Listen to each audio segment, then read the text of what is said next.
oh non, la cascade, je ne l'entends plus. Cette fois c'est fini, nous sommes perdus. Privés de repères que leur donnait le grondement de la cascade, il leur était impossible de savoir de quel côté se diriger. L'écureuil s'était agrippé à l'ours de peur de se retrouver seul.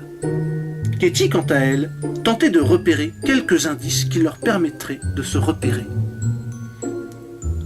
Mais, à part un léger et soudain changement de température, elle ne remarqua rien de particulier.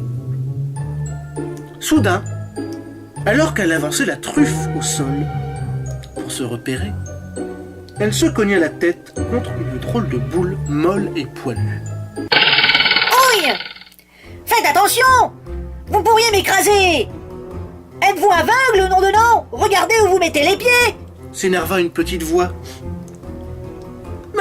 Mais qui est là? Demanda l'écureuil. Oh, pardonnez-moi! Il fait si noir ici que je ne vous vois pas! Mais faut-il que vous soyez fou? Vous êtes idiot, il faut croire! Quel genre d'animal êtes-vous pour entrer ici sans rien y voir?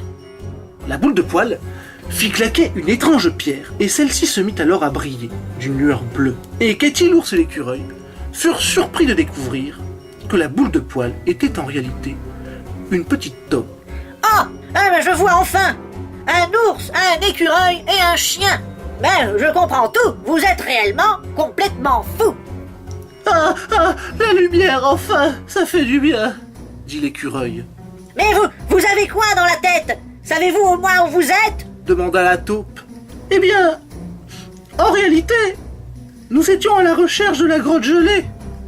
Nous étions guidés par un sauterelle. Comment? C'est un sauterelle qui vous guidait? Mes pauvres amis, il vous a piégé! Oh, je le savais, s'énerva l'ours. Vous avez de la chance d'être tombé sur moi. Si vous cherchez la grotte gelée, il faut suivre le froid. Mais si vous voulez sortir de là, ce que je vous conseille, si vous voulez vivre, c'est le vent que vous devez suivre. Sur ces mots, il donna à l'écureuil une petite pierre bleue. Tenez, prenez ce cristal lumineux. Celui-ci brille d'un éclat bleu. Il vous apportera la lumière dans les recoins les plus sombres de cet enfer. Merci, ami taupe. Mais je vous en prie. Mais petit chien, la prochaine fois, n'oublie pas de regarder où tu vas. Sur ces mots, la taupe s'en alla au fond de son terrier. De son côté, Cahuète était repartie en direction de la cabane du sauterelle. Elle observa longuement les lieux pour tenter de découvrir ce qu'ils cachaient. En regardant de plus près l'étrange logis, elle remarqua que l'endroit, bien que délabré, semblait regorger d'une sorte de magie étrange. Voilà qui est très intéressant. Il rayonne en cet endroit une sorte d'enchantement.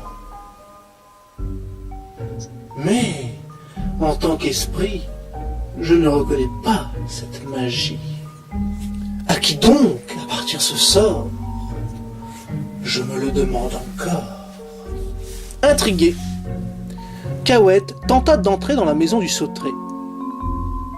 Mais il était impossible d'en forcer la porte, ni même de passer par la fenêtre ou d'en traverser le mur. En voilà une chose bien étrange, ma foi. Je peux en un instant apparaître où je veux, de l'arbre de vie au simple arbre creux. Mais cette maison m'est refusée. Pourquoi? Alors qu'elle réfléchissait, un des oiseaux l'avait rejoint. « Ah, tu tombes bien, petit poulet. J'ai besoin de toi. Peux-tu m'aider? Serais-tu t'infiltrer à l'intérieur de la maison du sauterelle? » Mais je les informer, esprit, que le sauterelle à l'instant est sorti. Il ne devrait plus tarder. J'ai fait aussi vite que je pouvais. Dans ce cas, il va falloir se dépêcher. Entre vite dans la maison du sauterelle et déverrouille la serrure de l'entrée pour que je puisse y pénétrer. Très bien, j'y vais. Tu peux compter sur moi, esprit de la forêt.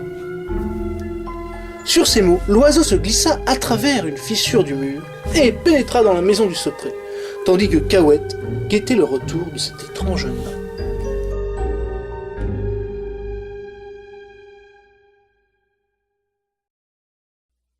Et n'hésitez pas à vous abonner pour ne pas manquer le prochain épisode.